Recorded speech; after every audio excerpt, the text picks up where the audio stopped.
नमस्कार, स्वागत है आप सभी लोगों का सक्षम अकादमी में। और इस कोर्स में जो कि स्पेशली आपके जो पाठ्यक्रम है उसके आधार पर बनाया गया है। इस आधार पर कि काफ़ी सारे लोगों के सिलेबस जो सब्जेक्ट वगैरह हैं वो पूरे नहीं होंगे, कई सारे लोगों के पूरे होंगे, कुछ आप लोगों ने पढ़ा, कुछ पढ़ना बाकी है। उस सब का आपको मिक्स करके यहाँ पर जो टेस्ट सीरीज़ का जो ये कोर्स शुरू हुआ है वो आपको यहाँ पर मिलता है। उसमें आपको मिक्स पेपर भी और टारगेट वाइज पेपर भी आपको मिलेंगे। थोड़ा बहुत जानकारी शायद एक वीडियो अपलोड है उसमें आपको मिल गई होगी। जो भी कुछ होगा, जो भी शेड्यूल होगा, जल्दी से जल्दी पूरा जो भी 20+ पेपर का जो भी टारगेट है आपका, जब तक एग्ज़ाम, जब तक की बात मैं फिर से ये कर रहा हूँ कि 28 दिसंबर तक के जो भी पेपर हैं उसका सारा शेड्यूल डेट वाइज आपको जल्दी ही सारा उपलब्ध हो जाएगा। तो उससे पहले मैं सभी लोगों से देखो एक रिक्वेस्ट है। रिक्वेस्ट तो वैसे देखो आपको अपने लिए करना है, ठीक है। हम अपना 100% यहाँ पर देने की कोशिश करते हैं और करेंगे।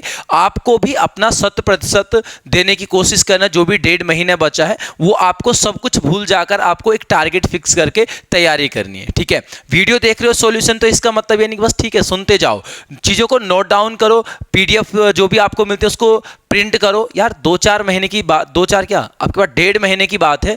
जो कुछ बन पड़ता है वो सब चीज़ें करो। पेपर तक चीज़ें सब आपके हाथ में। हाँ, जब पेपर हो जाता है चीज़ें मिस हो जाती हैं, फिर हम बाद में पछताते हैं। तो वो सारा जो पछतावा है वो पेपर से पहले का, पेपर के बाद का जो काश होता है ना, वो पेपर से पहले ही हमने यहाँ पर समाप्त करना है, ठीक है। आज इस वीडियो में आपको हिंदी का सॉल्यूशन मिलेगा फिलहाल, जो ये वीडियो अभी है। इसके पहले मैं आपको यहाँ पर बता दूं, फिलहाल इस हफ्ते का जो टारगेट होगा, आपको पता है कि फ्राइडे और सैटरडे को आपको टारगेट वाइज जो है टेस्ट पेपर मिलेंगे, ठीक है। तो यहाँ पर अगर आप को यहाँ पर दिख रहा है तो उत्तराखंड का जो टारगेट होगा, 4 तारीख का जो टारगेट होगा, उसमें आपको परीक्षा वाणी, अजय रावत, यानी सबका मिक्सर आपको यहाँ पर मिलने वाला है। और उसमें यहाँ पर ध्यान रखना उत्तराखंड और हिंदी का आपको टारगेट मिलेगा, ठीक है। तो यहाँ पर देखो उत्तराखंड हिंदी का जो 4 तारीख का टारगेट है फ्राइडे का, परीक्षा वाणी है चैप्टर नंबर 2 से लेकर चैप्टर नंबर 5 तक, ठीक है। 4 चैप्टर इसमें शामिल है। उसके अलावा प्राचीन इतिहास उत्तराखंड का, जिसमें ऐतिहासिक स्रोत आपको ताम्रपत्र वगैरह या फिर जो भी आपका शिलालेख वगैरह, जो ऐतिहासिक स्रोत आपने देखे साहित्यिक वगैरह जहाँ तक मिलते हैं, बहुराजकता का काल की बाहर से जो राजे यहाँ पर आए हैं, कुनिंद, पौरव, कत्यूरी, वो सारे मिलेंगे। परीक्षा वाणी में भी आपका इसका रिवीजन हो जाएगा। और भी जो भी बुक्स आपके पास हैं, चाहे 1 liner, single liner, Ajay Rawat, जो भी आपने पढ़ी है उसमें से मिलेगा। ये तो हो गया उत्तराखंड का। हिंदी के 2 चैप्टर हैं, भाषा और वर्णमाला का। और इसके अलावा हिंदी में पर्यायवाची और विलोम है। पर्यायवाची और विलोम है आपका आ से लेकर औ तक, अ से लेकर औ तक ही आपका लुसेंट में आप इसको चेक कर सकते हो, विलोम भी और पर्यायवाची भी, ठीक है। और रीजनिंग की जो घड़ी है वो आपको यहाँ पर मिलेगी टारगेट में फ्राइडे को। उसके अलावा सैटरडे का भी टारगेट यहाँ पर है। सैटरडे का टारगेट हर सब्जेक्ट का जीएस का है, आपको पता है। इतिहास में, हिस्ट्री में सिंधु घाटी सभ्यता, वैदिक काल, धार्मिक आंदोलन, महाजनपद काल, कुछ भी नहीं है। एक एक आपको बहुत सारा लग रहा होगा, लेकिन एक छोटे छोटे टॉपिक हैं, एक एक पेज के, और हफ्ते भर का ये तो, ठीक है। राज्य व्यवस्था में संवैधानिक इतिहास है भारत का, संविधान सभा, 2-3 क्वेश्चन इससे बनते हैं। संविधान की विशेषताएं, संविधान के स्रोत, आधा पन्ने का है। संविधान के भाग, अनुसूचना, भाग का मतलब आपको पता होना चाहिए किस भाग में क्या चीजें हैं, ये सब। भूगोल में भारत की स्थिति और विस्तार, छोटा सा टॉपिक है। भारत में पर्वत, पठार, दर्रे, नदियां, नदियों के किनारे बसे नहर, पीछे सारणी वगैरह आपको लुसेंट में मिलेगी इस चीज की, वो आपने देखना है। अर्थव्यवस्था में भारतीय अर्थव्यवस्था के महत्वपूर्ण पहलू और राष्ट्रीय आय, ये सब आपका लुसेंट में टॉपिक है, ठीक है। छोटे छोटे टॉपिक हैं, जैसे आपने देखोगे ना आयोग का सिलेबस बहुत बड़ा 3-4 पन्ने का रहता है, लेकिन खोलो तो एक टॉपिक के अंदर छोटे छोटे सब टॉपिक में बांटा हुआ है। तो वही चीज़ें यहाँ पर है। कला संस्कृति में भी आपका फिर वही चीज़ें जो लुसेंट में, ठीक है। तो इसको आप तैयार करिए फ्राइडे और सैटरडे के लिए। उत्तराखंड हिंदी का फ्राइडे को है और सैटरडे को आपका मिल जाएगा जीएस के लिए। फिलहाल यहाँ पर चलते हैं इस पेपर का सॉल्यूशन में। और पहला क्वेश्चन हिंदी का यहाँ पर है कि पश्चिमी हिंदी के अंतर्गत कौन सी बोली आती है। हिंदी में आपने देखा होगा कि हिंदी को 5 उपभाषाओं और 17 बोलियों में विभाजित किया गया। यहाँ पर आपके पास दिया गया कि पश्चिमी हिंदी के अंतर्गत कौन सी बोली शामिल है। तो यहाँ पर देखो पश्चिमी हिंदी के अंदर एक सबसे कठिन है, सबसे कठिन मैं इसलिए बोल रहा हूँ, सबसे ज़्यादा इसमें याद करने के लिए। तो आप चाहे तो इसको इस तरीके से याद कर सकते हो, यहाँ पर एक शॉर्टकट ट्रिक बनाकर कि बाबू कन्नौज के कौरवों पर वज्र पड़े। बाबू कन्नौज के कौरवों पर क्या पड़े? वज्र पड़े। अब यहाँ पर देखो बा से हो जाता है बांगरू, भू से हो जाएगा आपका बुंदेली, बाकी यहीं पर है कन्नौजी, कौरवी और वज्र से याद रखना ब्रज भाषा हो जाएगा। तो इनमें से ऑप्शन में आपको यहाँ पर फोर्थ वाला मिलता है, कन्नौजी इसका आंसर हो जाता है। यहाँ पर आपने और भी चीजें ध्यान रखनी है, कौरवी को ही आपका यहाँ पर खड़ी बोली बोला जाता है, खड़ी बोली। और जो यहाँ पर आपका बांगरू है, बांगरू को ही आपका हरियाणवी बोला जाता है। ठीक है, बाकी मेवाती आपका राजस्थान की हो जाती है, अवधी, बघेली और छत्तीसगढ़ी ये आपका पूर्वी हिंदी के अंतर्गत है, ये आपका राजस्थानी के अंतर्गत हो जाती है। मगही आपका इसमें मैथिली, मतलब आपका जो भोजपुरी, मैथिली और मगही ये तीन है आपका किसमें, बिहारी के अंतर्गत। ठीक है, जो मिक्स पेपर होंगे उसमें मेन चीज़ें, अब ये नहीं कि हर टॉपिक आपका एक ही पेपर में हो जाए, आपका होते रहेंगे कुछ किसी में कुछ किसी में, लेकिन जो टॉपिक वाला है वहाँ पर आपका डिटेल में चीज़ें कराने की कोशिश रहेगी। ठीक है, तो फिलहाल ये चीज़ें। हाँ, एक और छोटी सी चीज़ है, अगर बहुत सारे लोगों की शिकायत रहती है कि एप्लीकेशन में जो वीडियो होती है वो डाटा बहुत खाती है, इसके लिए मैंने आपको वीडियो में भी बताया था, जो जहाँ पर मैंने थोड़ा बहुत इस कोर्स के बारे में बताया है। आपको ये सारी वीडियो का लिंक आपको यूट्यूब पर भी मिलेगा, एक प्लेलिस्ट बन जाएगी इन सारी वीडियोज़ की जो इस कोर्स के अंतर्गत होंगी, तो वो आप वहां से भी उसको देख सकते हो आसानी से। सेकंड था हमारे पास कि रात का पर्यायवाची शब्द है। देखो रात का यहां पर हो जाता है आपका ऑप्शन नंबर थर्ड, क्षणदा। थोड़ा सा कंफ्यूजन रहता है क्षण प्रभा और क्षणदा में। सबसे पहले देखो क्षण प्रभा है आपका किसका, बिजली का। ठीक है, क्षण का मतलब छोटा सा समय, केवल प्रभा आता है तो इसका मतलब होता है किरण, तो छोटे से समय के लिए किरण होती है किसमें, बिजली में। बिजली की बात करेंगे, यहां पर दामिनी आ जाता है, यहां पर आपका आ जाता है घनवल्ली, यहां पर आपका आ जाता है कारका, तड़ित, झंझावत वगैरह सब इसके। क्षणदा है रात्रि का देखो यहां पर जैसे दामिनी यहां पर है, लेकिन अगर यामिनी आता है तो यामिनी है रात्रि का। यहां पर आपका मिल जाएगा विभावरी, यहां पर आपका मिल जाता है निशीथ। देखो जो निशीथ है यहां पर आपको वाक्यांश के लिए भी एक शब्द मिलता है, इसको भी अलग से लिख लेना, मध्य रात्रि का समय वो कहलाता है क्या, निशीथ। ठीक है, यहां पर आपका सरवरी हो जाता है, यहां पर आपका छपा हो जाता है, ये सब किसके, रात्रि के। दिवा हो जाता है दिन का, दिन। यहां पर आपका हो जाता है दिवस। एक आता है दिन का प्रमाण, ठीक है, इनको ध्यान रखना। पयस तो नहीं है, हाँ पायस वगैरह होता तब वो आपका वर्षा पानी इस तरीके से, पावस होगा वर्षा पानी का। ठीक है, चलिए इसको फिलहाल देखेंगे आगे। थर्ड है आपके पास कि अन्वीक्षण का सही संधि विच्छेद। अन्वीक्षण शब्द आपके पास है, तो देखो संधि वगैरह के लिए जब आपका टारगेट होगा वहां पर हम डिटेल में देखेंगे, लेकिन जिन लोगों ने पढ़ी है थोड़ा बहुत वहां पर आपने पढ़ा होगा कि सबसे पहले देखो इसका विच्छेद करने के लिए हमें क्या करना होगा। कोई भी शब्द आपके पास अगर विच्छेद आए तो विच्छेद में जो प्लस साइन आता है ना, इसके दोनों तरफ आपको यहां पर ध्यान रखने हैं कि सार्थक शब्द बनने चाहिए। ठीक है, अब सार्थक शब्द की बात करेंगे। अनि चलो माना हमने कि उपसर्ग के हिसाब से सार्थक है भी, तो क्या विक्षण सार्थक है, बिल्कुल नहीं। क्या एक सार्थक है, बिल्कुल नहीं। ईक्षण भी नहीं होता, वो ईक्षण होता है, और इसलिए इसका ऑप्शन नंबर फोर्थ यहां पर क्या है, सही सुमेलित है। और अगर हम इसको मिलाएं देखें इसमें नियम के हिसाब से उ का मेल ई से यानी भिन्न स्वर से हो रहा है, और यहां पर देखो ना वा बना हुआ है, और जो आपका वा ना तो यहां पर है ना यहां पर है, या और वा अगर बनते हैं तो वो बनते हैं आपका किस संधि में, यण संधि में। ठीक हो जाएगा। चलिए फिलहाल इसको यहां पर आगे देखते हैं। उसका घोड़ा बहुत आज्ञाकारी है क्योंकि वह वहीं जाता है जहां उसे ले जाया जाए।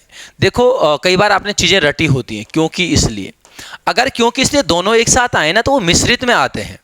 ठीक है, और जब एक आए या फिर वहां पर चीजें अलग अलग हो सकें, जैसे माना देखो हमारे पास सरल, मिश्रित और संयुक्त, इसको फिलहाल हटा दी, अर्थ के आधार पर हो जाता है।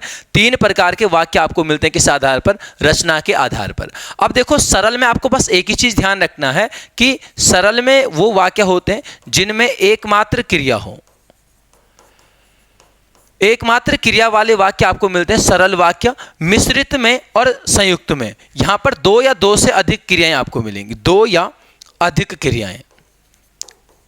ठीक है, अब यहां पर देखो फर्क यह है कि मिश्रित में जितनी क्रियाएं होंगी उतनी क्रियाएं एक दूसरे पर आश्रित होंगी, और संयुक्त में क्या होंगी, संयुक्त में वो सारी क्रियाएं क्या होंगी, स्वतंत्र होंगी। ठीक है, अब यहां पर देखो सबसे पहले आपको कुछ नहीं करना है, उद्देश्य विधेय वाली बात भूल जाओ। क्योंकि वो गड़बड़ हो जाता है कई बार। अगर हमें पता है कि वाक्य में एक क्रिया है तो सीधे आंसर मिल जाता है, सरल वाक्य। अगर हमें ये पता चल जाए कि वाक्य में एक नहीं दो क्रियाएं हैं, तब ये सीधे बाहर हो जाता है। अब उन दोनों को हम अलग कर सकते हैं तो संयुक्त है, नहीं कर सकते तो वो मिश्रित है। जैसे देखो, उसका घोड़ा बहुत आज्ञाकारी है, एक आज्ञाकारी होना यहां पर है, वह वहीं जाता है जहां उससे ले जाया जाता है, वहां जहां एक आपके पास है। ठीक है, तो अगर हम इस क्योंकि को यहां पर योजक माने, ठीक है, तो यहां पर देखो क्या हो जाएगा, उसका घोड़ा बहुत आज्ञाकारी है, एक अपने आप में स्वतंत्र है, वह वहीं जाता है जहां उससे ले जाया जाए, दूसरा है अपने आप में स्वतंत्र है। तो इस आधार पर यहां पर आपका आंसर हो जाता है क्या, थर्ड, संयुक्त वाक्य। लेकिन यहां पर अगर हम इसको थोड़ा सा और डिटेल में देखेंगे, कई बार आपको ये मिलता है कि एक ही वाक्य में दो दो ऑप्शन आपको मिलेंगे। दो दो का मतलब ये है कि आपको संयुक्त मिश्र वाक्य मिल जाता है। यहां पर अगर हम देखेंगे कि उसका घोड़ा बहुत आज्ञाकारी है, ठीक है, ये तो स्वतंत्र है, लेकिन अगर इसके बाद हम देखेंगे कि वह वहीं जाता है, कहां, जहां उसे ले जाया जाए, तो ये बाद वाला, इसके बाद वाला ये मिश्रित भी बनता है। ठीक है, तो ऑप्शन इस तरीके से होंगे तब तो ठीक है। आपने इस योजक के अगल बगल में दो स्वतंत्र कर दिए, तब वो क्या है, संयुक्त है। लेकिन अगर ऑप्शन में इस तरीके के वाक्य जहां पर दोनों मिक्स करके आपको मिले, मैंने बताया ना, इसमें तो ठीक है संयुक्त है इस हिसाब से, लेकिन यहां पर क्या है, वो अलग नहीं हो रहा है, बाद वाला मिश्रित भी है, तो ये दोनों एक साथ आ जाते हैं, मिश्र संयुक्त, संयुक्त मिश्र, ऐसा कुछ करके। ठीक है, बाकी देखते रहेंगे आगे, अभी तो बहुत सारी चीजें हैं। फिफ्थ है 18 दिसंबर से पुलिस आरक्षी परीक्षा प्रारंभ होगी। देखो बहुत अच्छी बात है ना। चलिए यहां पर देखते हैं कि यहां पर क्या है, किसी तिथि से कोई कार्य क्या हो रहा है, शुरू हो रहा है, प्रारंभ भी यहां पर आपके पास है, तो इसका आंसर हो जाता है ऑप्शन नंबर 4। अपादान की बात करेंगे, सबसे पहली बात यह है, अपादान से कारक इसमें जरूर होना चाहिए। अगर वाक्य में से कारक चिन्ह नहीं होगा, वो कभी भी अपादान नहीं होगा। अपादान में देखो, एक तो आपके पास है अलगाव, एक आपके पास है तुलना, एक आपके पास है किसी से सीखना, मांगना, किसी से दूरी का भाव, ठीक है, किसी से कार्य शुरुआत होना या शुरुआत का भाव जो होगा वो भी आपका किस में आ जाता है, अपादान में। जैसे हमने कहा कि मोहन दिल्ली से कल आया, कहां से आया, दिल्ली से, दिल्ली से अलग हुआ। सुरेश गणेश की तुलना में बुद्धिमान है, तुलना हो रही है एक दूसरे की, से गणेश से, गणेश हाँ की तुलना छोड़ो, उसको गणेश से बुद्धिमान है, इस तरीके से। किसी से सीखा जाए, बच्चे माता पिता से संस्कार सीखते हैं, किससे, माता पिता से, उनसे सीखा जा रहा है, वहां पर अपादान है। मांगना, गणेश ने रमेश से पुस्तक मांगी, किससे, रमेश से, तो रमेश में क्या हो जाएगा वहां पर आपका, रमेश से मांगा जा रहा है, तो रमेश में अपादान। दूरी, देहरादून ऋषिकेश से 20 मील दूर है, तो किसी से दूरी का भाव, देहरादून से या ऋषिकेश से, इस तरीके से। शुरुआत जैसे यहीं पर थी कि किसी तिथि से शुरुआत हो रही है। जिन्होंने इसको अधिकरण किया, अगर आपने थोड़ा बहुत पढ़ा होगा, क्योंकि पढ़ के ही कन्फ्यूजन होता है, तो अधिकरण में क्या होता है ना, अधिकरण में क्रिया निर्धारित होती है। निर्धारित का मतलब मैं ये कहूं कि क्रिया यहां पर क्या होगी, फिक्स होगी। मतलब कैसे होगी, देखो इसी वाक्य को मैं अधिकरण में भी बदल सकता हूं। मैं अधिकरण में इस वाक्य को इस तरीके से बदल सकता हूं कि 18 दिसंबर को पुलिस आरक्षी परीक्षा होगी। अब इस वाक्य में 18 दिसंबर किसी तिथि को पुलिस आरक्षी का पेपर होना निश्चित है, निर्धारित है, तो तब वो क्या हो जाता है आपका अधिकरण। लेकिन ये से यहां पर बता रहा है कि शुरू होगा, है ना, यही चीज है ना। मैं कल दौड़ने जाऊंगा, निश्चित है तो अधिकरण। मैं कल से दौड़ने जाऊंगा, तो वो कार्य कल से, यानी आज तक नहीं जाता था, कल से नया कार्य शुरू हो रहा है, तो अपादान में। करण बराबर हो जाता है साधन, किसी कार्य को करने का साधन। जैसे बच्चे साइकिल से स्कूल जाते हैं, स्कूल जाने का साधन क्या है, साइकिल से। ठीक है, संप्रदान, संप्रदान में हमने देखा कि देने का भाव आ जाता है, देने का भाव संप्रदान में, या फिर किसी के हित में किया गया कार्य भी आ जाएगा किसमें, संप्रदान में। ठीक है, कई सारे लोगों के डाउट आते हैं कि सर हमने धोबी को कपड़े दिए, तो धोबी को तो वापस देने के लिए दिए, कपड़े धुलने के लिए, क्या उस वाक्य में कहीं पर लिखा है कि वापस देगा वो? केवल देने का भाव है ना, तो बस उस तरीके से देखे, ज्यादा डीप में मत सोचिए, नहीं आते इतनी सारी चीजें आपके पास। ठीक है, तो बेसिक सी चीजें लेकर आपने चलना है। संप्रदान मतलब देने का भाव। ठीक है, चलिए अगला है निम्नलिखित में से शुद्ध वर्तनी छांटिए। तो देखो शुद्ध वर्तनी की अगर हम यहां पर बात करें, तो इसमें ऑप्शन नंबर 4 आपको मिल जाता है, जो शुद्ध वर्तनी यहां पर है। अगर मैं ऑप्शन फर्स्ट की यहां पर बात करूं, ज्योत्सना, तो यहां पर देखो इस तरीके से हो जाएगा, ज्योत्सना यानी सा भी आधा ता भी आधा, कर्म धार्य नहीं होता है, ये क्या होता है, कर्म धारय, अनुग्रहित नहीं होगा। हाँ, अगर मैं अनुग्रह लिखूं तो बिल्कुल तब ये इस तरीके से होगा अनुग्रह, इसमें सीधा रा हो जाएगा। लेकिन अगर इसी को अनुग्रहित करूंगा तो अनुग्रहित इस तरीके से हो जाएगा। ऐसे ही आपको मिलेगा संग्रह और ऐसे ही आपको मिलेगा संग्रहित। ठीक है, तो ये कुछ वर्तनी हैं जो आपको यहाँ पर ध्यान रखनी है। इसके अलावा अभी फिलहाल यहाँ पर कुछ ऐसे शब्दों की बात करेंगे जहाँ पर हमारे उच्चारण वगैरह वर्तनी के लिए फिर मैं यहाँ पर करूँगा एक चीज़ बताऊँगा कि वर्तनी के लिए एक तो उच्चारण सुधारिए। ठीक है, दूसरी चीज़ ये है वर्तनी के लिए कि संधि को बहुत अच्छे से पढ़िए और केवल स्वर संधि को नहीं। ठीक है, आपके सिलेबस में संधि में स्वर संधि है, लेकिन आपको व्यंजन और विसर्ग भी पढ़नी है ताकि आपको पता चले शब्द बन कैसे रहे हैं। वहाँ पर आपको कई सारी वर्तनियाँ वहाँ से आपको शुद्ध हो जाएंगी। ठीक है, जैसे हमारे पास आ जाता है उज्ज्वल, तो दोनों जा आधा हो जाएंगी उज्ज्वल। लेकिन अगर हमारे पास प्रज्वलित आता है तो प्रज्वलित में एक ही जा होगी आधा। डबल जा वाले और हमारे पास क्या आते हैं, देखो हमने देखा जगत जननी, हमने देखा विपद जाल, विपद जाल इसमें भी डबल जा है विपद जाल। ठीक है, तो इसको ध्यान रखना। हमारे पास जैसे कर्मधारय यहां पर था, ऐसे आपके पास मिलता अभयारण्य, तो अभयारण्य होता ना कि अभयारण्य। ठीक है, भाव पूरा होगा। इसी तरीके से हमने अतिशयोक्ति देखा, अतिशयोक्ति। ठीक है, यहां पर ये सा भी पूरा होता, अतिशयोक्ति नहीं अतिशयोक्ति। जैसे कर्मधारय है समास का नाम, ऐसे द्वंद्व समास का नाम भी आ जाता है। द्वंद्व आप चाहो तो इस ना को हटाकर यहां पर बिंदु रख सकते हो। ठीक है, तब ये ना यहां पर नहीं आएगा इस तरीके से। तो इन चीज़ों को रिवीजन करते रहिए, आपका उच्चारण सुधरेगा तो वर्तनी बहुत आसान है। सेवंते चाहनहार सुवर्ण के कविजन और सुनार। यहाँ पर आपको अलंकार पूछा गया था। अलंकार के बारे में देखो, सबसे पहले उपमा होता है कि उपमा का बराबर, उपमा का मतलब है सीधे सीधे तुलना होना। अब तुलना होने के लिए दो संज्ञा पदों के साथ आपने पढ़ा होगा कि वहाँ पर आपको सा, सी, से, सम, समान, सरीखा, सरीखी, ये चीजें मिलेंगे तो वहां पर सीधे सीधे उपमा हो जाता है। ठीक है, यमक में आपको पता है शब्दों की आवृत्ति होती है और जितनी बार उनकी आवृत्ति होगी उतनी बार उनके अर्थ भी अलग अलग होंगे। श्लेष का मतलब होता है चिपका हुआ, चिपके होने का मतलब है एक शब्द पर अनेक अर्थ चिपकना। और अनुप्रास में यहां पर क्या है, वर्ण या वर्णों की आवृत्ति। अब अगर आपको इतनी चीजें पता है समास के बारे में, देखो बेसिक चीजें अगर आपने पढ़ा है एक बार तो ठीक है, तो बहुत आसान है। अब यहां पर देखो उपमा में ये सारी चीजें मिलेंगी। क्या इस वाक्य में कहीं पर भी ये चीजें हैं? बिल्कुल भी नहीं है, ऑप्शन बाहर। यमक में हमने क्या लिखा कि शब्द की आवृत्ति होगी, वो शब्द रिपीट होगा। क्या इसमें कहीं भी शब्द रिपीट हुआ है? कहीं भी नहीं है, ये भी बाहर।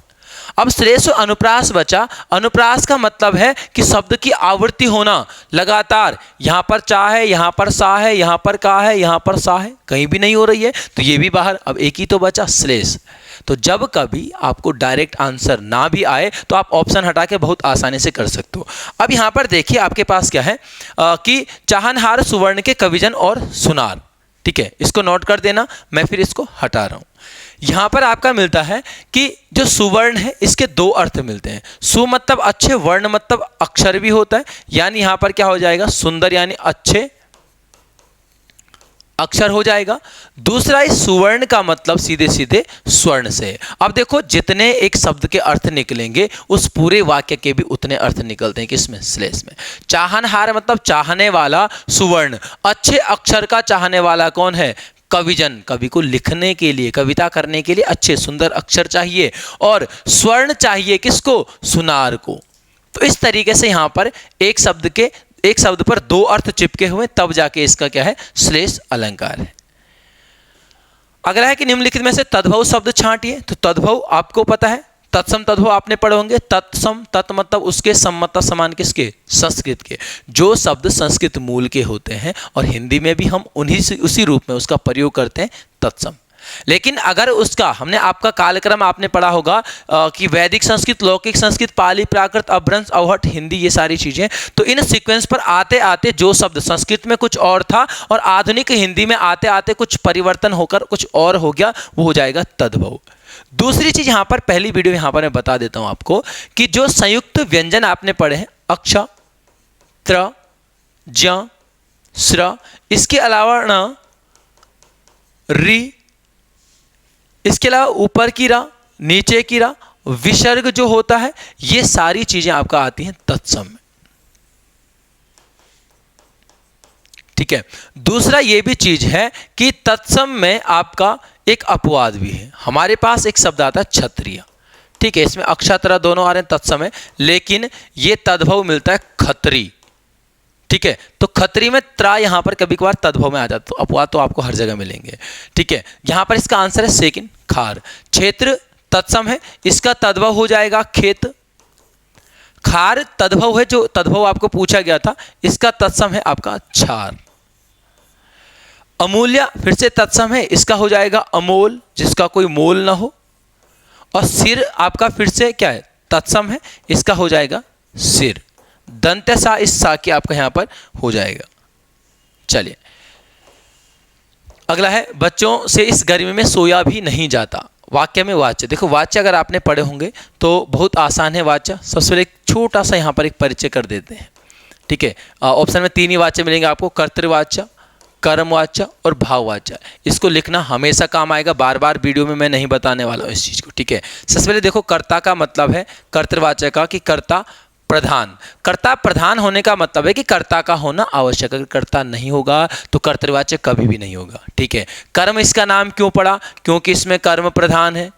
इसमें ना तो कर्ता ना कर्म, इसमें सीधे सीधे क्रिया प्रधान होती है। यहाँ पर क्रिया देखें तो सकर्मक और अकर्मक दोनों हो सकती है। यहाँ पर केवल सकर्मक क्रिया हो सकती है, यहाँ पर केवल अकर्मक क्रिया हो सकती है। यहाँ पर कर्ता के साथ अगर हम विभक्ति की बात करेंगे तो केवल नए विभक्ति होगी। यहाँ पर कर्ता के साथ से या द्वारा की विभक्ति कभी भी नहीं होगी। यानी क्या समझे कि यहाँ पर कर्ता के साथ या तो नए विभक्ति होगी या विभक्ति होगी ही नहीं, ये सीधे सीधे कटा हुआ है। ठीक है, लेकिन यहाँ पर जब जब कर्ता होगा तब तब कर्ता के साथ क्या होगा, से या के द्वारा की विभक्ति आपको यहाँ पर मिलेगी। ऐसे ही भाव में भी अकर्मक क्रिया के साथ आपको कर्ता के साथ से या द्वारा की विभक्ति मिलेगी। यहाँ पर और भी चीज़ें हैं, अकर्मक क्रिया के साथ अगर आपको जाता या जाए मिल जाए तो ये सीधे सीधे आप क्या कर सकते हो, अभाव कर सकते हो। और यहाँ पर जो भाववाचक की क्रिया होगी हमेशा पुल्लिंग एक वचन में होगी। क्या समझे कि अगर किसी भी वाक्य की क्रिया स्त्रीलिंग और बहुवचन में आपको मिले, वो कभी भी क्या नहीं हो सकता, भाववाच्य नहीं हो सकता। दूसरी चीज, अब आपको पहचानना कैसे है। पहले तो देखो YouTube पर सक्षम अकादमी चैनल, आपको लोगो तो पता ही है आपको एप्लीकेशन से। एकेडमी के चैनल पर जाना, वहां पर 2 वीडियो वाच्य वाली बनी है, बहुत अच्छे से आपको समझ आ जाएगा। उसके बाद आपको कोई दिक्कत नहीं होने वाली। फिर भी यहाँ पर मैंने बहुत सारी चीजें आपको बता दी है। ठीक है, अब आपको वाक्य मतलब किसी भी वाक्य में पहचान करनी है कर्ता से शुरू। बच्चों से इस गर्मी में सोया भी नहीं जाता। कर्ता कौन है, कौन सोया नहीं सो रहा है, बच्चा। बच्चे के साथ से की विभक्ति आ गई है। यहां पर से द्वारा तो हमने काटा हुआ है, सबसे पहले कर्तृवाच्य बाहर, क्योंकि कर्तृवाच्य में से द्वारा कभी नहीं होगा, इसमें से आ गया। इस गर्मी में सोया भी नहीं जाता। अब 2 कंडीशन है, से द्वारा यहां पर भी है, से द्वारा यहां पर भी है, लेकिन यहां पर अकर्मक क्रिया के साथ से द्वारा होगा, यहां पर सकर्मक क्रिया के साथ से या द्वारा होगा। इस गर्मी में सोया भी नहीं जाता। सोया जाना या सोया नहीं जाना क्या है, क्या सोने के साथ कोई कर्म है, नहीं, अकर्मक क्रिया ना, अकर्मक क्रिया के साथ से द्वारा आ गया, आंसर मिल गया आपको सीधे सीधे भाववाच्य। ठीक है, तो और भी आप चीजें यहां पर कर सकते हो। फिलहाल अगला है 10वां, मुझे वह लड़की मिली थी जो मेरे साथ बचपन में पढ़ती थी। कौन सा उपवाक्य है, कई सारे की भावनाओं से खिलवाड़ हो गया होगा इस क्वेश्चन में ना। चलिए यहाँ पर आश्रित उपवाक्य, क्रिया को तो हटा दो, 3 आश्रित उपवाक्य मिलेंगे। संज्ञा आश्रित उपवाक्य की से शुरू होगा और जो हिस्सा उपवाक्य होगा वो क्या का प्रश्न मिले, क्या प्रश्न का उत्तर मिलेगा और एक बात के रूप में मिलेगा। विशेषण आश्रित उपवाक्य जो होगा वो जो के किसी भी रूप के साथ शुरू हो सकता है, जो, जिसे, जिसने, जिसको, जिन्हें, जिन्होंने, जिन्हें, जिसको, जो भी चीजें हैं। और यहां पर भी प्रश्न देना होगा, तो ये प्रश्न का उत्तर देता कौन, कौन सा, कौन सी, कौन से, इस तरीके के प्रश्न का उत्तर देगा। और क्रिया विशेषण आश्रित की अगर हम बात करें तो यहां पर इनको लिख लेना। क्रिया विशेषण में आपका जब, तब, यदि तो, क्योंकि, इसलिए,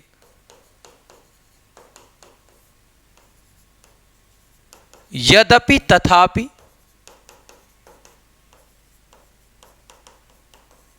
जहां वहां, जैसे वैसे, इतना की, ये सारी चीजें आपको मिलेंगी तो सीधे सीधे क्रिया विशेषण कर सकते हो। इस की में फर्क ये है कि इस की के साथ क्या का जवाब मिलेगा। जैसे माना मैं कहूं कि माता जी ने कहा कि घर जल्दी आना, माता जी ने कहा क्या कि घर जल्दी, क्या का जवाब है ना। लेकिन इतना के साथ इसको रट लेना, इतना के साथ क्या आएगा तो क्रिया विशेषण। इस वाक्य की बात करते हैं। मुझे वह लड़की मिली थी, कौन लड़की, देखो कौन लड़की, कौन का जवाब मिला, सीधे सीधा आंसर हो जाता है क्या, विशेषण। उस लड़की की विशेषता है ना, जो से भी शुरू हो रहा है कि जो मेरे साथ बचपन में पढ़ती थी, तो आंसर क्या हो जाएगा इसका, विशेषण आश्रित हो जाता है। 11 है ममता शब्द में संज्ञा। तो ममता शब्द में संज्ञा देखो यहां पर हो जाता है भाववाचक संज्ञा। अगर किसी ने व्यक्तिवाचक किया तो मैं आपको बता दूं, जैसे ममता है, आरती है, सपना, दया, और भी कई सारी चीजें हो सकती हैं जो नॉर्मली एक भाव है। हमने कहा ममता का भाव, मां की ममता। अगर किसी व्यक्ति का नाम ममता रखा भी गया है तो उस ममता के भाव से प्रेरित होकर रखा गया। दूसरी चीज देखो, वाक्य से केवल ममता से तो पता नहीं चल रहा ये व्यक्ति का नाम है, जब तक पता नहीं चलेगा तब तक वो भाव है। अगर मैं कहूं ममता स्कूल जा रही है, अब भाव तो स्कूल नहीं जाएगा, तब वो आपका ममता क्या है, तब वो व्यक्तिवाचक हो जाएगा। इसको ध्यान रखना, ठीक है। कई सारे वाक्य आपको ऐसे मिलेंगे, मैं यहाँ पर कुछ लिख चुका हूँ। सपना चाय बना रही है, तब वो व्यक्तिवाचक है, ठीक है। संज्ञा में कई सारी चीजें याद रखने के लिए, कोई भी संज्ञा अगर बहुवचन हो जाए, कोई भी संज्ञा अगर बहुवचन हो जाए तो वो जातिवाचक संज्ञा का काम करती है। अगला है राकेश बहुत दौड़ता है, वाक्य में कौन सा क्रिया विशेषण। सब देखो क्रिया विशेषण, 4 भेद आपको क्रिया विशेषण के जो आपको यहां पर है, कुछ भी नहीं है। क्रिया विशेषण में आपको क्या देखना है, कालवाचक में जवाब मिलेगा कब का, परिमाण में जवाब मिलेगा कितना या कितनी का, रीतिवाचक में जवाब मिलेगा कैसे का, और स्थानवाचक में जवाब मिलेगा आपको कहां का। आपके पास वाक्य है राकेश बहुत दौड़ता है, राकेश का दौड़ना क्रिया, दौड़ता है, कितना दौड़ता है, देखो कितने का जवाब मिलेगा ना, कितना, कितना हो गया तो सीधे सीधे क्या हो जाएगी आपका परिमाणवाचक, ठीक है। ऐसे ही मैं कहूं तुम अभी अभी आए, कब आए, अभी अभी आए। दादाजी धीरे धीरे चलते हैं, कैसे चलते हैं, धीरे धीरे, रीतिवाचक हो जाएगा। वह छत पर खेल रहा है, कहां खेल रहा है, कहां का जवाब हो गया छत पर। इस तरीके से यहां पर क्या था, कितना, तो कितने का जवाब किस में है, परिमाण में। यहां पर देखिए आपके पास क्रिया विशेषण के एग्जाम्पल है, ठीक है। पहला वाक्य आपके पास था रमेश इधर उधर घूम रहा है। रमेश का घूमना क्रिया है, अभी मैंने बताया ना, कहां घूम रहा है, कहां घूम रहा है, इधर उधर, ये क्या है, स्थान का बोध करा रहे हैं, तो स्थानवाचक क्रिया विशेषण। आप कहां जा, देखो प्रश्न भी मिलेगा ना, कहां जा रहे हो, अब जो कहां का जवाब मिलेगा वो भी स्थान के रूप में मिलेगा, इसलिए ये भी क्या हो जाएगा, स्थानवाचक। परीक्षा में तनिक भी ना सोचो, कितना ना सोचो, तनिक भी, जरा भी, ठीक है। तो कितने का जवाब किस में था, परिमाण में। गणेश ने कुशलता पूर्वक अपना कार्य किया, गणेश ने अपना कार्य किया, लेकिन कैसे, देखो कैसे, कैसे का जवाब फिर मिल गया ना, कुशलता पूर्वक। कैसे का जवाब किस में मिलेगा, रीतिवाचक में। सभी ने ध्यान पूर्वक नेताजी की बात सुनी, सभी ने बात सुनी लेकिन कैसे, ध्यान पूर्वक। कैसे का जवाब फिर से रीतिवाचक। सोहन धीरे धीरे, देखो धीरे धीरे कहीं पर रट लो इसको, धीरे धीरे हमेशा किस में आएगा, रीति में। अगर मैं कहूं सोहन धीरे धीरे चलता है, कैसे चलता है, धीरे धीरे। कैसे का जवाब रीति में हमने देखा। गाड़ी प्लेटफॉर्म पर अचानक आ गई, कैसे आ गई, अचानक, तो रीति। यहां पर आप थोड़ा सा सोच सकते हो कि यार प्लेटफॉर्म पर भी तो है, तो स्थान क्यों नहीं हुआ। कई सारे वाक्य आपको मिलेंगे जहां पर 2 क्रिया विशेषण आपको मिलेंगे, लेकिन जो क्रिया के साथ आ गई क्रिया है उसके साथ लगकर जो आएगा वो मुख्य क्रिया विशेषण कहलाएगा, ठीक है। अगला मैं उनसे भली भांति परिचित हूं, कैसे परिचित हूं, भली भांति। तो इसको भी थोड़ा ध्यान रखना, क्योंकि यहां पर आप थोड़ा सा कंफ्यूजन हो सकते, तो कितना हो तो भली भांति, कितना का नहीं है, वो कैसे का जवाब है, इसलिए वो रीति में। आप मेरे आसपास ही रहिएगा, कहां रहिएगा, आसपास। कहां का मतलब क्या हो जाएगा, सीधे सीधे स्थान। वह इन दिनों बहुत खुश है, कितना खुश है, बहुत। कितने का जवाब आ गया तो परिमाण, क्योंकि देखो इन दिनों भी तो हो सकता था, लेकिन उसके साथ लगकर जो आया है, खुश है, कितना, बहुत। मैं बिल्कुल थक गया हूं, कितना थक गया हूं, बिल्कुल। तो ये कितना भी आपका परिमाण में आ जाएगा। ज्यादा सोचोगे तो परेशान ही रहोगे, कितना सोचोगे, ज्यादा। और कितना है तो सीधे सीधे किस में हो जाता है, ये परिमाण में, ठीक है। इस तरीके से इन चीजों को आप ध्यान रखेंगे। अगला है बगल में रहने वाली प्रीति सक्षम में कोचिंग जाती है, ठीक है। देखो यहां पर आपके पास मैंने क्या बताया, क्रिया ढूंढो, मैं बता चुका हूं, क्रिया ढूंढो। इस पूरे वाक्य में क्या है, बगल में रहने वाली प्रीति सक्षम में कोचिंग जाती है। क्रिया एकमात्र है कि सक्षम में वो कोचिंग जाती है, एकमात्र क्रिया वाला सीधे सीधे आंसर मिल जाता है, सरल। अब आप सोचिए यार, वो बगल के कमरे में रह भी तो रही है, लेकिन बगल में रहने वाली वो प्रीति की विशेषता है, वो क्रिया नहीं है। क्रिया तब तक नहीं होगी जब तक आपको योजक शब्द ना मिले और उस योजक से पहले एक क्रिया आपका संपन्न न हुई हो, तब तक वो दो क्रिया के रूप में नहीं आएगा। ठीक है, अगर मैं इसको ये कहूं कि प्रीति बगल में रहती है और सक्षम में कोचिंग जाती है, प्रीति बगल में रहती है, एक क्रिया संपन्न और से पहले, सक्षम में कोचिंग जाती है। अब दोनों स्वतंत्र है ना, सक्षम में कोचिंग जाती है प्रीति, प्रीति बगल में रहती है, तब जाके दोनों क्या हो जाएंगे, संयुक्त। लेकिन अभी एकमात्र क्रिया है तो सरल। 14 है, राजेश ने कुत्ते को रोटी दी। मैं क्रिया का प्रकार, ऑप्शन के हिसाब से देखो, यहां पर आपका द्विकर्मक क्रिया हो जाता। द्वि मतलब दो, कर्म मतलब कर्म। दो कर्म वाली क्रिया के लिए कुछ भी नहीं करना आपको। दो कर्म वाली क्रिया में आपको क्या और किसको दोनों के जवाब मिलते हैं। कर्म को ढूंढने के लिए आपको क्या और किसको दोनों में से एक का जवाब मिलना चाहिए, तब वो सकर्मक हो जाती है, नहीं होगा तो अकर्मक हो जाती है, लेकिन दोनों का होगा तो वो द्विकर्मक हो जाती है। राजेश ने कुत्ते को रोटी दी। क्या दी, रोटी दी, किसको दी, कुत्ते को। दो जवाब मिल गए, क्या और किसको का, इसलिए द्विकर्मक है। संयुक्त क्रिया में क्या होता है, संयुक्त का मतलब क्या होता है, पहले संयुक्त का मतलब है मिलकर। तो मिलकर का मतलब है कि जहां पर दो क्रिया होंगी, दो स्वतंत्र क्रिया एक क्रिया के अर्थ में प्रयोग हो, एक क्रिया के अर्थ में प्रयुक्त होती है। जैसे माना मैं एक वाक्य बोलूं, आगे एग्जाम्पल है इसके। जैसे माना मैं आपको कहूं कि रमेश का मकान बन गया। अब वहां पर बनना भी है और गया यानी जाना क्रिया भी है, लेकिन क्या दोनों के अर्थ आ रहे हैं? अगर दोनों के अर्थ आते तो यहां पर क्या हो जाता है, मकान बना और कहीं चले गया, ऐसा तो नहीं है। वो बन गया, वहां पर केवल बनना की पूर्णता का बोध कराने के लिए गया वहां पर जोड़ा गया, अर्थ केवल बनना का आ रहा है। तो बन गया दो क्रिया है, लेकिन एक ही क्रिया के अर्थ में, तो ये संयुक्त क्रिया। पूर्वकालिक बहुत आसान है, मुख्य क्रिया से पहले की क्रिया। यानी जैसे मैं कहूं कि बच्चा स्कूल से आकर सो गया, अगर आप पूछो कि बच्चा क्या कर रहा है, तो बच्चा सो गया है, लेकिन सोने से पहले क्या किया, स्कूल से आकर। ठीक है, तो पूर्वकालिक क्रिया में अगर कहीं पर भी आपको कर या कर के शब्द आपको कहीं पर भी इस तरीके के फॉर्म में क्रिया दिखे तो सीधे पूर्वकालिक। और प्रेरणार्थक में एक चीज ध्यान रखना, जहां पर कोई व्यक्ति स्वयं कार्य नहीं करता, किसी दूसरे व्यक्ति से कार्य करवाता है, वहां पर वो क्या हो जाएगी, प्रेरणार्थक क्रिया। ठीक है, जैसे माँ ने नौकर से खाना बनवाया, माँ ने खुद नहीं बनवाया, नौकर से बनवाया। एग्जाम्पल की मैंने बात करी, यहां पर पहला है, हमारे घर पहुंचते ही पानी बरसने लगा। यहां पर अंडरलाइन भी देखो, कई सारे वाक्यों में एक से ज्यादा भी हो सकती है, इसलिए अंडरलाइन वाला है। तो बरसने लगा, बरसना और लगना दो क्रिया के रूप में, लेकिन केवल बरसने क्रिया की वहां पर बात की गई है। दो क्रिया एक क्रिया का काम कर रही है मिलकर, तो संयुक्त क्रिया। श्याम फिल्म देख रहा है, श्याम फिल्म देख रहा है, यहां पर आपका देखो सीधे सीधे केवल सकर्मक एक ही कर्म है। बच्चा रो रहा है, यहां पर अकर्मक है, इसको अगर सकर्मक अकर्मक के हिसाब से देखेंगे। ठीक है, पक्षी आकाश में उड़ रही है, यहां पर देखो उड़ना क्रिया है, और उड़ना क्रिया किस रूप में है आपका, अकर्मक रूप में। एग्जाम्पल थोड़ा सा अलग हो गए, कोई बात नहीं, सकर्मक अकर्मक के हिसाब से इनको देखो। फिलहाल मोहन मैदान में दौड़ रहा है, अब मैंने क्या बताया, क्या और किसको दोनों में से एक का जवाब मिलना चाहिए।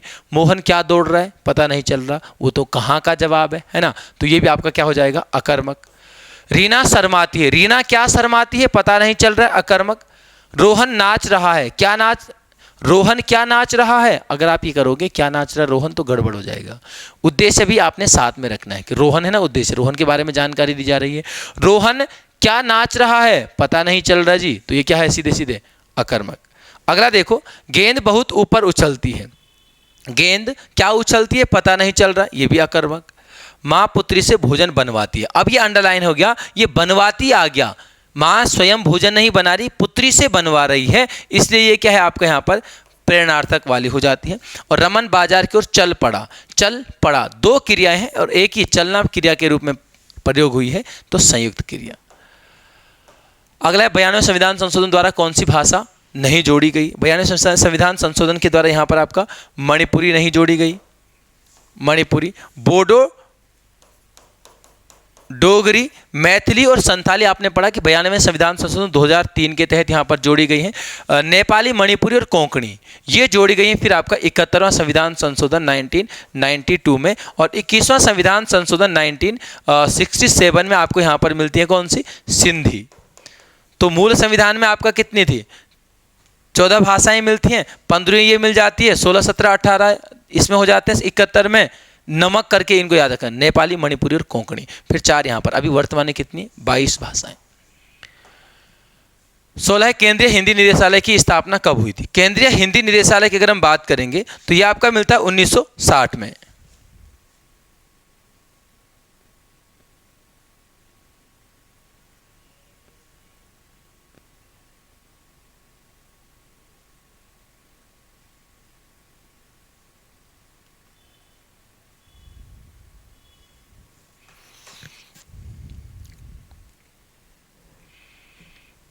बाकी जो ऑप्शन में फिलहाल आपके काम की चीजें हैं वो ये हैं, इसका आंसर है 1960, ठीक है। बाकी इसका यहाँ पर 1954 की बात करेंगे तो यहाँ पर आपका साहित्य अकादमी संस्था की स्थापना आ जाती है। 1963 में राजभाषा अधिनियम आ जाता है, और 71 में आपको यहाँ पर मिलता है केंद्रीय अनुवाद ब्यूरो का यहाँ पर गठन किया गया था। अगला है आपका लीलाधर जगुड़ी को साहित्य अकादमी, थोड़ा उत्तराखंड का क्वेश्चन हो जाता है, ठीक है। साहित्य अकादमी इसलिए थोड़ा हिंदी का है, तो 1997 में इनको यहाँ पर लीलाधर जगुड़ी को साहित्य अकादमी पुरस्कार मिला था हिंदी भाषा के लिए। अगला है मध्य स्वर है, तो मध्य स्वर यहाँ पर आ मिल जाता है, कुछ भी नहीं है, जीभ बना लीजिए, जीभ में 3 भाग बांट दीजिए, ठीक है। आपको पता है ये पीछे वाला है पश्च भाग, ये आपका मध्य भाग, और ये आपका अग्रभाग। अग्रभाग में आपका ई ए आ जाते हैं, मध्य भाग में आ, यहां पर आ जाएगा आपका आ उ ओ औ। तो इसको इस तरीके से आप यहां पर याद रख सकते हो, बहुत आसान है, ठीक है।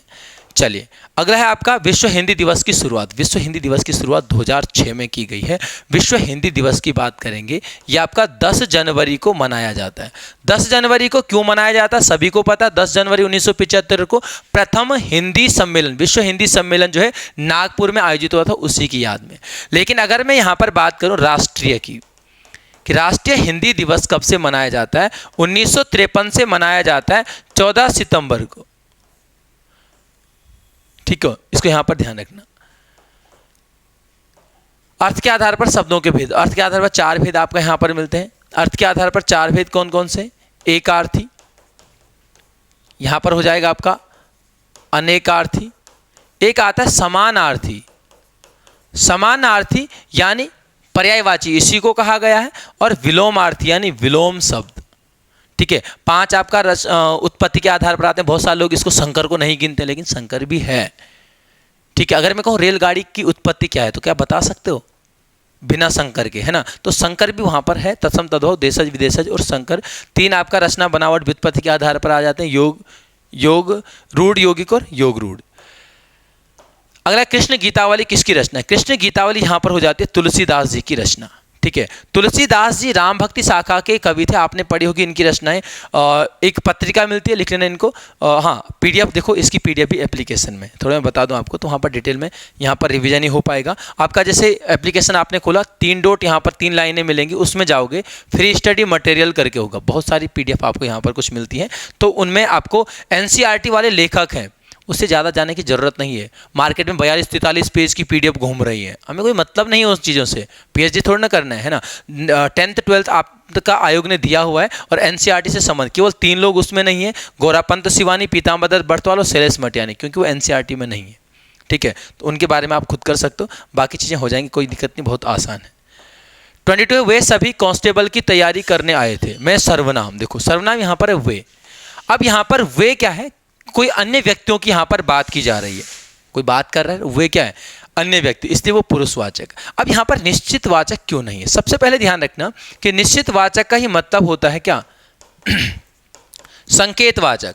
अब संकेतवाचक का मतलब जहां पर हम सीधे सीधे इशारा कर सके, क्या हम यहां पर इशारा कर पाएंगे? वे सब कांस्टेबल की तैयारी करने आए थे, कौन सा वे? कहीं और है, उनकी बात की जा रही है यहां पर, तो वो क्या है? अन्य व्यक्ति में, ठीक है। सर्वनाम के 6 भेद सभी को पता होगा। संबंध, निज, निश्चय, पुरुष इसमें है। इसके अलावा आपका यहाँ पर आ जाएगा अनिश्चित वाचक आ जाएगा, प्रश्नवाचक आ जाएगा। हो गए 6, 4 ऑप्शन में 2 ही है, बाकी आगे। किताब किस भाषा का शब्द है? देखो किताब आपका यहाँ पर अरबी भाषा का शब्द है, और अरबी की थोड़ा सा मैं आपको जानकारी दूं, थोड़ा हिंट टाइप की, तो अरबी में सारे अदालत से संबंधित चीज़ें आ जाती हैं। आप याद रख सकते हो, कानून, कानून की किताब, हिरासत, मुकदमा, वकील, दलील, दफ्तर, अखबार, आपका रिश्वत, थोड़ा बहुत हो जाता है ना, तो वो सारी चीज़ें इसमें है। लेकिन अपील आएगा तो अंग्रेजी भाषा का शब्द है। ठीक है, चलिए फिलहाल आगे। 24 है बुराइयों से दूर रहिए। रेखांकित में संज्ञा, तो बुराइयों, देखो अगर केवल हमारे पास बुराई होता तो बुराई हो जाएगा क्या, भाववाचक, तब वो लोग सही थे। लेकिन यहां पर बुराइयों जातिवाचक, और मैंने पहले किसी क्वेश्चन में बताया है कि कोई भी संज्ञा अगर बहुवचन हो तो वो जातिवाचक संज्ञा हो जाती है। वही काम यहां पर भी है। ठीक है, अब बुराई का मतलब देखो, बुराई का मतलब एक बुराई है, माना कोई व्यक्ति केवल दारू पीता है, ठीक है, उसमें एक बुराई है, वो भाव है। लेकिन ये बुराइयों बता रहा है कि इसमें बहुत सारी बुराइयां, दारू तो पीता था, बीड़ी भी पी रहा है, जुआ खेल रहा है, रात को घर आ रहा है बेचारा, कहीं लड़ा गिरते पड़ते, तो वो सारी बुराइयां क्या है उसमें, बहुत सारी हो गई ना। जहां पर एक नाम बहुत सारी चीजों का उल्लेख करे वो जातिवाचक हो जाता है। 25 भाषा निर्माण की इकाइयों का सही अनुक्रम है। इस ऑप्शन में यहां पर ऑप्शन नंबर 4 यहां पर सही अनुक्रम हो जाता है। ध्वनि, शब्द, पद और वाक्य।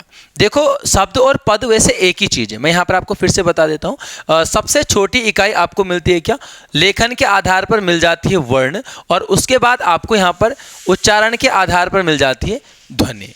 ध्वनि के बाद की जो इकाई होती है वो होती है आपके पास क्या, अक्षर। अक्षर के बाद की जो इकाई की मैं बात करूं वो हो जाता है शब्द या पद। देखो फर्क ये है शब्द और पद में कि जब वो आपका, देखो जैसे माना मैं यहां पर स्वतंत्र रूप से एक शब्द लिखूं भाषा, ये भाषा स्वतंत्र है तब तक ये शब्द है। लेकिन जब मैंने भाषा इस वाक्य में लिख दिया, भाषा निर्माण की, मैं इसको हटा नहीं सकता हूं यहां से, तो तब वो पद कहलाता है, जब वो किसी वाक्य में आ जाता है। ठीक है, और पद के बाद आपका आ जाता है पदबंध। पदों का समूह एक पद का निर्धारण करता है, अभी हमने देखा। पदबंध के बाद यहां पर आपका आता है उपवाक्य, और उपवाक्य के बाद आपका आ जाता है वाक्य। यहां पर कुछ चीजें आपको ध्यान रखनी है। भाषा की लघुत्तम इकाई, ध्वनि या वर्ण, शब्द की बात करेंगे, भाषा की लघुत्तम सार्थक इकाई, और भाषा की सार्थक इकाई सीधे सीधे आती है तो वह है वाक्य। 3 क्वेश्चन हो गए। भाषा की सबसे छोटी लघुत्तम इकाई वर्ण या ध्वनि, भाषा की लघुत्तम होगी लेकिन सार्थक होगी तो वो हो जाएगा शब्द, और भाषा की इकाई तो सार्थक इकाई तो वाक्य।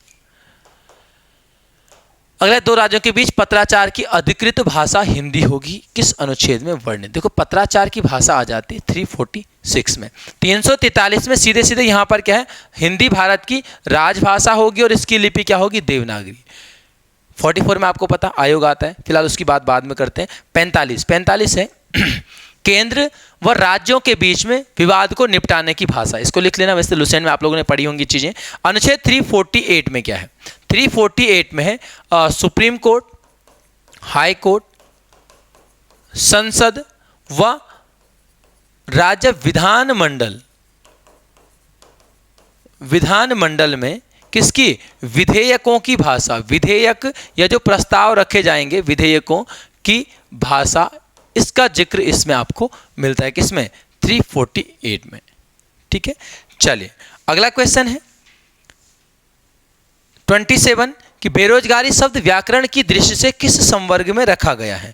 बेरोजगारी शब्द आपका यहां पर है सीधे सीधे संज्ञा, और कौन सी संज्ञा, भाववाचक संज्ञा। कई बार विशेषण जो जिन लोगों ने किया है, तो मैं आपको बता दूं कि विशेषण और भाववाचक संज्ञा में बहुत सारा कंफ्यूजन होता है। वहां पर आपको क्या करना है, देखो अगर मैं यहां पर लिखूं वह डैश है, कोई शब्द को यहां पर रखकर मैं इस वाक्य को बना सकता हूं, इसका मतलब जो शब्द मैंने वहां पर रखा वो शब्द विशेषण है। और अगर मैं यहां पर करूं उसका, उसकी, इस तरीके से, तो तब वो क्या हो जाएगा, भाव यानी संज्ञा का काम करेगा। अब यहां पर बेरोजगारी, वह बेरोजगारी, ये तो नहीं कर सकता, लेकिन हां अगर मैं यहां पर एक शब्द लिखूं बेरोजगार, तो तब क्या हो जाएगा, वह बेरोजगार है, तब ये बेरोजगार क्या है, विशेषण है। लेकिन मैंने क्या कहा, उसकी बेरोजगारी अब देखी नहीं जाती, तो उसकी है ना बेरोजगारी, तब वो भाव है, यानी भाववाचक संज्ञा हो जाती है। ठीक है, तो यह इस पेपर में फिलहाल आपका इस वीडियो में हिंदी का सॉल्यूशन। मिलेंगे अगला जीएस, अगला उत्तराखंड वगैरह के साथ, सारे पेपर की कोशिश करेंगे कि आपको यहाँ पर वीडियो मिले। ठीक है, तो जो कुछ चीज़ें मेनली आपका लुसेंट वगैरह में आपको सॉल्व कर सकते हो, जैसे अभी मैंने बताया कि टॉपिक में आपका जैसे नर्तक वगैरह है, तो उसको सॉल्व कराने की ज़रूरत नहीं है। हाँ, हिंदी में ज़रूर ज़रूरत पड़ेगी, उत्तराखंड में अगर ज़रूरत पड़ेगी तो आपको मैंने बता रखा संडे को आपको वहाँ पर उसकी सॉल्यूशन की वीडियो भी उपलब्ध होगी। ठीक है, तो मिलेंगे अगली वीडियो में, धन्यवाद।